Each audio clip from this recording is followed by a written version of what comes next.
국회 세종의사당이 사실상 본원 수준의 이전이라는 구체적인 기본 계획안이 나온 가운데 국회 운영위원회 심사를 앞두고 있습니다. 내년에 착공해서 오는 2028년까지 옮기는 겁니다. 그런데 총 사업비 추산액이 2년 전 발표 때보다 2.5배가 늘어 자칫 부정적 기류가 형성될까 우려가 나오고 있습니다. 여야 대치로 내년 예산안 700억 원이 합의가 안 되면 사실상 제로가 되는 어려움도 남아 있습니다. 서울방송센터 이선학 기자가 보도합니다. 충청권 최대 현안인 국회 세종의사당 건립에 관한 용역 보고서를 토대로 구체적인 청사진이 나왔습니다.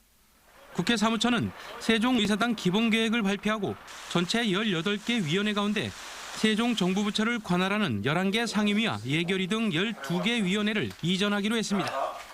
예산정책처와 입법조사처, 국회방송 등 국회 산하 기관들도 모두 세종으로 이전하면서 세종의사당이 사실상 본원 수준으로 건립될 예정입니다. 국회 본회의장과 국방위 등 6개 상임위, 국회 도서관만 서울에 남게 됩니다. 관련 사업비 추산액도 2년 전 발표 당시 1조 4천억 원에서 3조 6천억 원으로 2.5배가 늘었는데 공사비만 2조 6,700억 원에 토지 매입비도 700억이 증액된 6,670억 원에 달합니다. 국회 사무처는 1조 4천억 원은 당시 최소로 잡은 금액인데다 자재 등 건설비가 크게 올랐다고 밝혔습니다. 김진표 국회의장은 조만간 이 같은 내용이 담긴 세종의사당 이전을 위한 국회 규칙안을 국회 운영에 전달할 예정으로 운영위 심의를 거쳐 김 의장이 직접 세종에서 발표하는 방안도 검토되고 있습니다.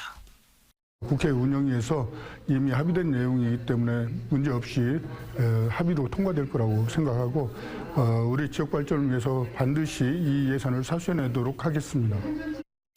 다만 여야 대치 속에 이전을 위한 규칙 제정뿐 아니라 내년 예산안 처리가 당장 문제입니다.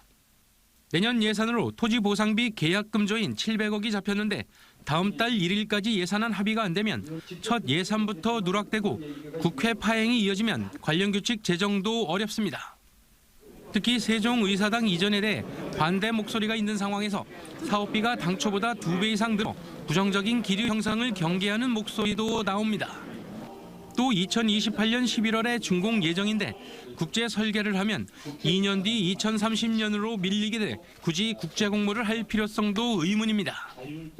국회 세종의사당 이전을 목전에 두고 여야를 떠나 지역 정치권의 역량 결집이 절실한 시점입니다. TJB 이선학입니다.